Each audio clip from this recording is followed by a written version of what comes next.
चलिए, good morning, good afternoon, good evening, जब भी आप इस सेशन को देख रहे हैं। मेरा नाम अभिषेक अग्रवाल है और आज हम लोग प्रिंसिपल्स ऑफ मैनेजमेंट पढ़ने वाले हैं। प्रिंसिपल्स ऑफ मैनेजमेंट आज बहुत इंटरेस्टिंग सेशन होने वाला है। आज हम पढ़ाई नहीं करने वाले हैं, इसलिए फर्क नहीं पड़ता कि आपने इसको पहले पढ़ रखा है कभी या आप इसे पहली बार पढ़ रहे हैं या आप 2 बार रिविजन कर चुके हैं। It doesn't really matter because it is not going to be a normal textbook rote learning session.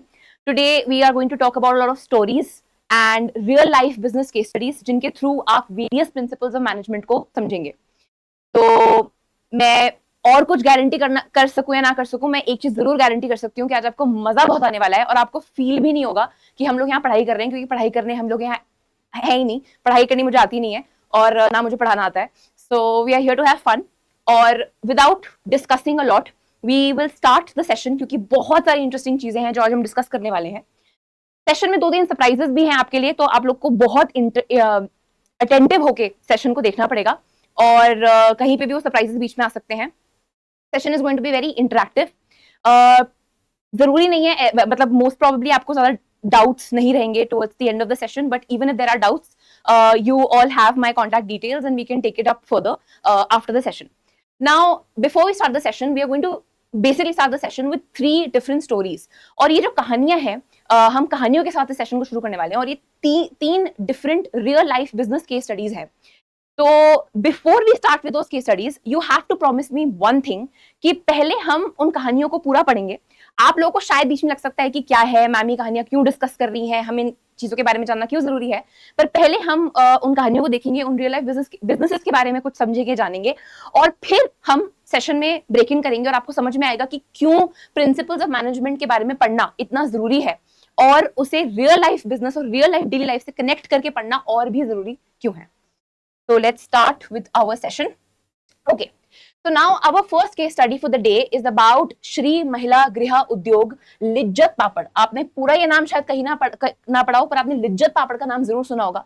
अगर आपने नहीं सुना तो मैं बता देती हूँ कि ये एक पापड़ ब्रांड है. It's a real company and इस कंपनी को 1959 में शुरू किया था 7 women ने. It was started by 7 women with just 80 rupees. आप सोचिए, 7 औरतें सिर्फ 80 रुपीज 1959 में.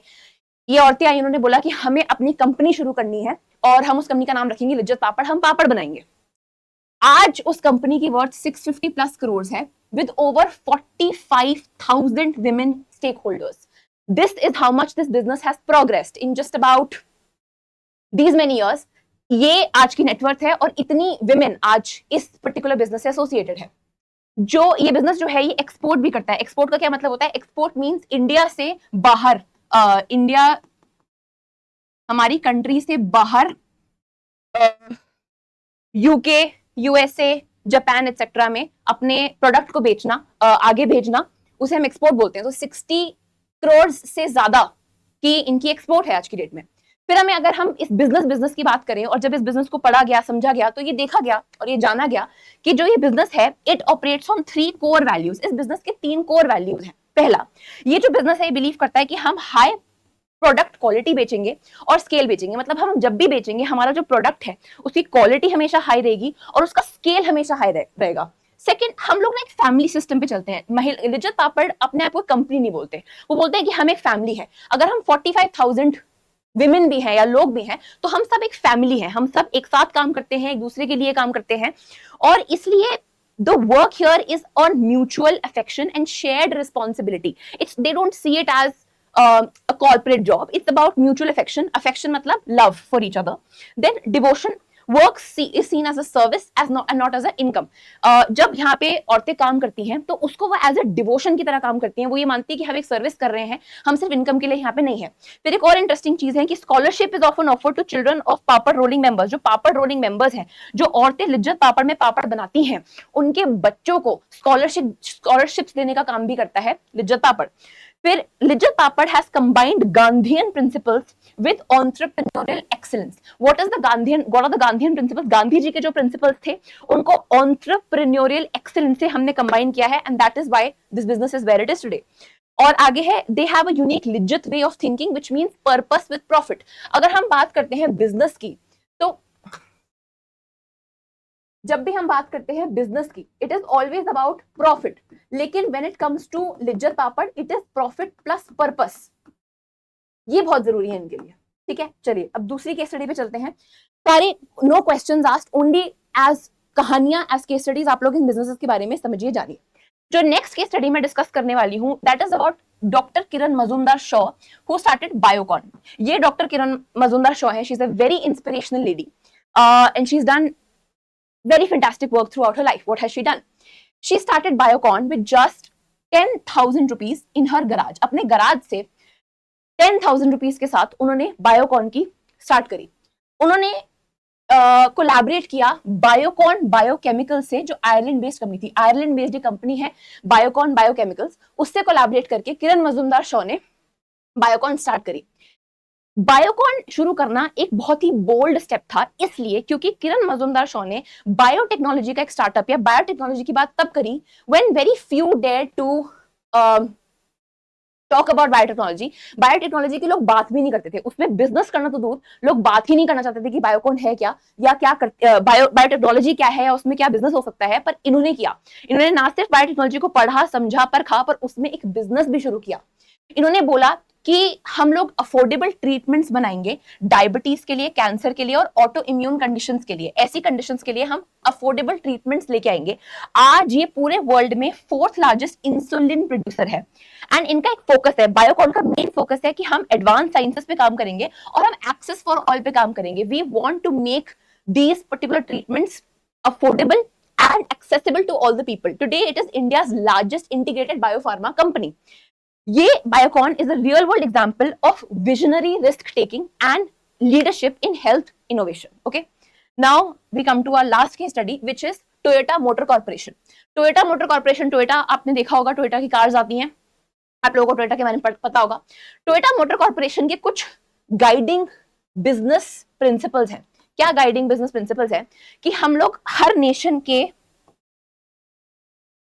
हाँ जी, कि हम लोग हर नेशन के लॉ को और एक्ट को ऑनर करेंगे as a global corporate citizen.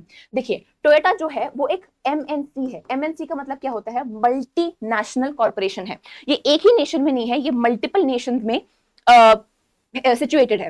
So this says कि हम जिस भी नेशन में जाएंगे, हम वहां के लॉ को और वहां के एक्ट को ऑनर करेंगे as a global corporate citizen. For example, we won't say that we are a Japanese company और say we are an Indian company. अगर हमको इंडियन कंपनी हो और वो चाइना में जाके अपना ऑफिस खोले और वो इंडियन तरीकों से काम करे और चाइना के लॉस को और एक्ट्स को ना देखे या कुछ ना समझे और बोले कि हम तो इंडियन कंपनी है और हम तो ऐसे ही करते हैं, हमारे यहाँ तो ऐसे ही होता है, लेकिन टोयोटा ऐसा नहीं करती। टोयोटा जिस भी कंट्री में जाती है वो मेक श्योर करते हैं कि उस कंट्री के लॉज को और एक्ट्स को वो ऑनर करें। सेकंड, वो लोकल कल्चर को रिस्पेक्ट करते हैं और कंट्रीब्यूट करते हैं कम्युनिटी डेवलपमेंट में। जहां भी वो जाते हैं, जहां भी जिस भी जगह का वो जो लोकल कल्चर होता है उसको वो लोग ऑनर करते हैं, रिस्पेक्ट करते हैं और वहां की कम्युनिटी डेवलपमेंट में भी हेल्प करते हैं। ये नहीं कि हम लोग बिजनेस है, we are a for profit organisation, हम आते हैं, हमने बिजनेस किया, दैट्स इट, हमें और कोई मतलब नहीं है, ऐसा नहीं है। अगर हम किसी कंट्री में है, हम ना ही सिर्फ आपके लोकल कल्चर को रिस्पेक्ट करेंगे, लेकिन हम आपकी कम्युनिटी डेवलपमेंट में भी हेल्प करेंगे, कंट्रीब्यूट करेंगे, जो टोयोटा कॉर्पोरेशन करती है। It provides clean and safe products that enhance life. It invests in advanced technologies for global customer needs. It builds a culture of creativity, teamwork, and trust. Pursue growth with global harmony through innovative management, and collaborates with partners for sustainable innovation and shared success. तो ये कुछ particular values हैं जो Toyota के global vision को shape करती हैं। ये हमने टोयोटा की वेबसाइट से लिया है कि जो टोयोटा का ग्लोबल विजन है, it is focused on innovation, sustainability, and inclusive relationship with society. So these are certain global principles which shape Toyota. Now, जिसका आप लोगों को बहुत टाइम से, शायद बड़ी बेसब्री से आप लोगों को इंतजार है कि मैम क्या है, हम लिज्जत पापड़ और बायोकॉन और टोयोटा के बारे में क्यों पढ़ रहे हैं, या more important than that, why are we really studying about what are these इन बिजनेसेस के प्रिंसिपल्स क्या हैं, what principles guide and govern these particular businesses, and why is it important for us as students of commerce or business to know and learn about these particular businesses, more importantly the principles on which these businesses run. The answer is this: great businesses are not built on luck. अगर आपको future में कोई बड़ा business बनाना है, या अपने आसपास आप आज की डेट में जितने भी बड़े बिजनेसेस देखते हैं, they have not reached where they are based on luck. They are built on clear roles, smart systems, strategic decisions, shared purpose. अगर आपका 100 नंबर का बिजनेस स्टडीज का पेपर है, उसमें से आप बोलते हो कि मैम मेरे को 95 से 100 की रेंज में मार्क्स लेके आने हैं, ये मेरा गोल है, ये मेरा गोल है 12th क्लास में, या चलो 90 से 100 की रेंज में मेरे को मार्क्स लेके आने हैं, so this will not happen on share luck. I can't say कि हाँ ठीक है पढ़ लो जो भी है, कुछ कभी कुछ पढ़ लो, कभी कोई पढ़ लो, किसी भी रैंडम तरीके से चैप्टर पढ़ लो, कुछ क्वेश्चन करो, कुछ मत करो और जाके बैठ जाओ। अगर आप लकी हो, अगर भगवान ने आपका साथ दिया तो आपके नंबर आ जाएंगे, वरना आपके नंबर नहीं आएंगे। Great businesses don't work like that, they are not built on luck, they're actually built on clear roles, smart systems, strategic decisions, and shared purpose. Principles of management help us think like leaders and not just doers. तो जब हम कुछ principles of management पढ़ते हैं as students of commerce, business, जरूरी नहीं है कि हम आगे जाके अपने खुद के बिजनेसेस खोलें, लेकिन हम आगे जाके जो भी करेंगे हम डायरेक्टली या इनडायरेक्टली बड़े बड़े बिजनेसेस से या इन जनरल बिजनेसेस से कनेक्टेड रहेंगे। और इसलिए बिजनेसेस को समझना, उनके बेसिक फ्रेमवर्क को समझना, उनकी फंक्शनिंग को समझना हमारे लिए बहुत जरूरी होगा, हमारी बेसिक अंडरस्टैंडिंग के लिए और हमारी बेसिक वर्किंग के लिए बहुत जरूरी होगा। It will be imperative for us to know how these businesses functions and more importantly how should these businesses functions and what are the various changes that we can bring into these businesses to help them flourish even more. और ये हम पढ़ते हैं through principles of management. जब हम principles of management के बारे में पढ़ते हैं, जब हम प्रिंसिपल्स ऑफ मैनेजमेंट की समझ लेते हैं, सीख लेते हैं, so we start thinking like leaders. जब मैं प्रिंसिपल्स ऑफ मैनेजमेंट को पढ़ूंगी तो मैं एक लीडर की तरह सोचना शुरू करूंगी, समझना शुरू करूंगी चीजों को, not just like a person who is looking at a particular business as a third person. ये नहीं कि हाँ ठीक है मैं यहाँ खड़ी हूँ और ये बिजनेस चल रहा है और जैसे मैंने आपको केस स्टडी पढ़ाई कि हाँ ऐसे होता है, ऐसे होता है, ऐसे होता है, नहीं। जब हम प्रिंसिपल्स ऑफ मैनेजमेंट की डेप्थ में जाएंगे तो हम एक्चुअली एज लीडर्स समझना शुरू करेंगे, उसे सोचना शुरू करेंगे, and not just as a third person. Now coming to the point, and this is where the session will actually start. Now we will actually start learning about principles of management. इस पूरे session में हम लोग दो important लोगों को discuss करेंगे, अभी वो भी आगे आने वाले हैं, लेकिन प्रिंसिपल्स ऑफ मैनेजमेंट पे हर एक पर्टिकुलर प्रिंसिपल ऑफ मैनेजमेंट के साथ मैंने एक real life business case study को रखा है। हम एक रियल बिजनेस केस स्टडी को देखेंगे और समझेंगे और ये जानेंगे कि कैसे वो उसी बिजनेस प्रिंसिपल पे चलता है जो हम डिस्कस करेंगे, जितने भी बिजनेस प्रिंसिपल्स हम डिस्कस करेंगे। Throughout this session, I will help you link these particular principles of management with real life business cases, and you will see how relevant principles of management is. Principles of management समझना और पढ़ना बहुत relevant है। It is not like 6th class की history या 7th class की history की हम ऐसे ही पढ़ रहे हैं, पता नहीं क्यों पढ़ रहे हैं, रट्टा मार रहे हैं, पेपर में लिख के आ रहे हैं, उससे कोई फर्क नहीं पड़ता। Principles of management is a subject which is highly relevant, and आप उसे अभी पढ़ो या प्रिंसिपल्स ऑफ मैनेजमेंट आपको ग्रेजुएशन में जाके अगर आप बिजनेस लेते हो, अगर आप बीकॉम, बीबीए, बीएमएस कुछ भी करते हो तो आप लोगों को प्रिंसिपल्स ऑफ मैनेजमेंट पढ़ाया जाएगा। उसके आगे जाके अगर आप एमबीए करते हो तो भी आपको प्रिंसिपल्स ऑफ मैनेजमेंट पढ़ाया जाएगा। It is that relevant, it is like business की एबीसीडी। अगर आप खुद का बिजनेस करो या किसी बिजनेस से अगेन डायरेक्टली इनडायरेक्टली कनेक्टेड हो, बिजनेस की एबीसीडी आपको आनी चाहिए, and that is what principles of management is. This brings me to the first surprise of the video. मैंने कहा था सेशन की स्टार्टिंग में कि आपके लिए बड़े इंटरेस्टिंग सरप्राइजेस हैं, ये पहला सरप्राइज है। तो बेसिकली आज का सेशन यूनिक, बहुत ज्यादा यूनिक और बहुत ज्यादा इंटरेस्टिंग इसलिए होने वाला है क्योंकि आज हम सिर्फ बिजनेस प्रिंसिपल्स और केस स्टडीज नहीं पढ़ेंगे। देखो, जब मैं ये सेशन प्रिपेयर कर रही थी और जब मैं सेशन के लिए पढ़ रही थी कि मैं आपको इसे और अच्छे से पढ़ा सकूं, तो मेरे साथ क्या हुआ कि मैंने 2-3 बहुत इंटरेस्टिंग महाभारत की स्टोरीज से इन बिजनेस प्रिंसिपल्स को कनेक्ट किया और मैंने सोचा कि अरे महाभारत में भी ऐसे हुआ था और शायद ये सेम कॉन्सेप्ट है। इसलिए मैंने ये सोचा कि क्यों ना मैं सब बिजनेस प्रिंसिपल्स को किसी ना किसी महाभारत के स्टोरी से कनेक्ट करूं, so that it will help you retain better. When I was your age, especially when I was in 11th, 12th, or when I used to study in general, मैं हमेशा किसी भी इंपॉर्टेंट कॉन्सेप्ट को, और specially जब मुझे लगता था कि इस कॉन्सेप्ट को मैं याद नहीं रख पाऊंगी या मैं याद नहीं कर पाऊंगी, उसे मैं हमेशा अपने मन में एक स्टोरी बना के उस स्टोरी से रिलेट कर लेती थी। स्टोरीज बहुत इंपॉर्टेंट होती है लर्निंग के प्रोसेस में। जब भी हम लर्निंग करते हैं और हम अपने आसपास कहानियां रखते हैं, कहानियां पढ़ते हैं, तो किसी भी चीज को याद करना बहुत आसान हो जाता है क्योंकि हम उस कहानी को याद करते हैं। And when we listen to a story, अगर मैं जैसे कहानी सुनाऊंगी आपको और आपके दिमाग में एक मेंटल इमेज बनेगी उस स्टोरी की, तो जब वो मेंटल इमेज बन जाएगी, आप इस कॉन्सेप्ट को उस मेंटल इमेज से कनेक्ट कर लोगे और आपको वो स्टोरी याद होगी, तो स्टोरी के साथ आपको वो कॉन्सेप्ट भी ऑटोमेटिकली याद आ जाएगा। इसलिए कहानियां बहुत जरूरी होती हैं। तो जब भी आप पढ़ें, आप कोशिश करें कि आप कहानियां बनाएं, जितनी भी कहानियां बना सकते हैं, रिलेटेबल कहानियां बना सकते हैं, उतनी कहानियां बनाएं। आज हम इतनी कहानियां सुनने वाले हैं, इतना मजा करने वाले हैं कि आपको समझ भी आ जाएगा कि कहानियां बनाते कैसे हैं और आप इसे और सब्जेक्ट्स में भी यूज कर सकते हैं। Now one question other can be also be why Mahabharata, मैंने महाभारत ही क्यों सुना चूज किया। देखिए, पहली बात यह है कि महाभारत मोस्टली आप लोग सब लोगों ने कहीं ना कहीं पढ़ी रखी होगी, आपने किसी ना किसी से सुनी ही होगी, अपनी नानी, दादी, मम्मी, पापा या किसी से भी सुनी होगी। अच्छा, सुनी नहीं है तो शायद देखी होगी टीवी पे, या कोई मूवी देखी होगी। अगर नहीं देखी भी होगी तो आपने बिट्स एंड पीसेस महाभारत के जरूर सुने होंगे। It is an Indian epic, it's Indian mythology. अगर आपने महाभारत नहीं भी देखी या सुनी तो आप ये मत सोचिए कि ये सेशन आपके लिए बिल्कुल यूजलेस होने वाला है, आपको कुछ समझ में नहीं आएगा। Take these are stories in general. आप लोग ऐसा मानिए कि हम लोग इंटरेस्टिंग कहानियां डिस्कस कर रहे हैं और साथ साथ आपको महाभारत की इंटरेस्टिंग कहानियां भी पता चलेंगी और बिजनेस के कॉन्सेप्ट्स भी समझ में आएंगे। ओवरऑल आपने शायद महाभारत को सुना या देखा as a story, as mythology.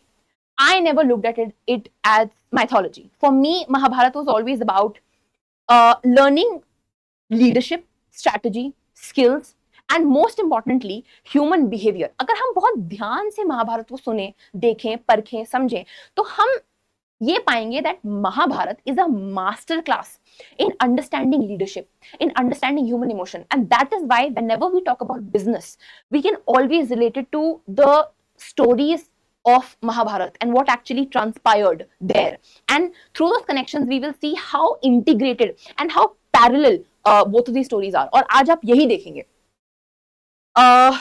हम लोग बहुत सारी स्टोरीज एक्सपेक्ट कर सकते हो, आप केस स्टडीज और कैरेक्टर्स कर सकते हो एक्सपेक्ट। हम बहुत सारे कैरेक्टर्स को डिस्कस करेंगे to understand various principles of management. Before starting में एक और चीज कहना चाहती हूँ। देखिए, महाभारत में अलॉट ऑफ ऐसा भी हो सकता है कि मैं आपको कोई कहानी बताऊं और आप ये बोलें कि नहीं नहीं ये तो कभी नहीं हुआ था, ये तो झूठ कहानी है, जो भी है। See, we are not here to debate on what happened और not. I am not an expert on Mahabharata and I am not expecting you to be an expert on Mahabharata. We have only connected business with Mahabharata here to make this entire thing very interesting and easy for you to learn, because you will have so many examples your way कि आपको कहीं ना कहीं से वो business का principal याद हो जाएगा, छप जाएगा दिमाग में। तो अगर आपको ये भी लगता है कि ये कहानी गलत है, ऐसे नहीं हुआ था, तो प्लीज उसको सेट असाइड करिए, just listen to the story and help try and relate it with the business principle that we are talking about.